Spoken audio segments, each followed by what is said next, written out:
Merci Gérard. Au Sénat, plusieurs élus de l'opposition ont aussi réclamé une commission d'enquête sur le fonctionnement des cabinets ministériels et leur lien avec la Corse. En Corse, ce sont les nationalistes qui ont réclamé le départ des 2 autres préfets chargés pour l'un de la Haute-Corse et pour l'autre de la sécurité. Et toute cette journée, les ministres de l'Intérieur, de la Justice et de la Défense ont multiplié leurs explications, tandis que M. Jospin, en fin d'après-midi, recevait le nouveau préfet de Corse, M. Jean-Pierre Lacroix. Reportage Alban Mikosi et Jacques Cardoz. De votre question, parce qu'il importe. Elisabeth Guigou chahutée par des sénateurs de l'opposition qui refusent d'écouter ses explications. Voilà 15 jours que la paillote a brûlé en Corse et l'incendie est désormais politique.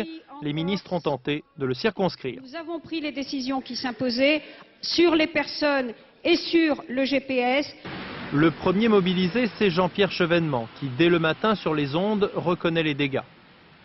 Voir un préfet en prison, effectivement, ça me fait mal. Comme ministre de l'Intérieur, chargé de la tutelle du corps préfectoral, je le vis douloureusement.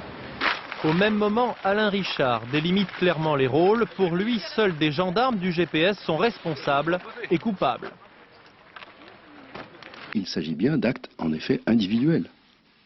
Il n'y a aucune cohérence entre cet acte-là et l'ensemble de la politique et des instructions qui ont été données par le gouvernement en matière de rétablissement de la légalité en Corse. La droite concentre ses critiques sur Jean-Pierre Chevènement. Lui est à Marseille pour un congrès. Il n'a pas modifié son emploi du temps mais fait part de ses doutes sur l'implication du préfet Bonnet. Ou bien il a laissé se créer autour de lui une atmosphère qui rendait possible une telle action illégale et même criminelle. C'est une faute grave. C'est une première hypothèse. Et il y a une deuxième hypothèse, c'est que sans être précisément au courant de l'opération, il aurait pu l'inspirer, c'est-à-dire en fait la commander.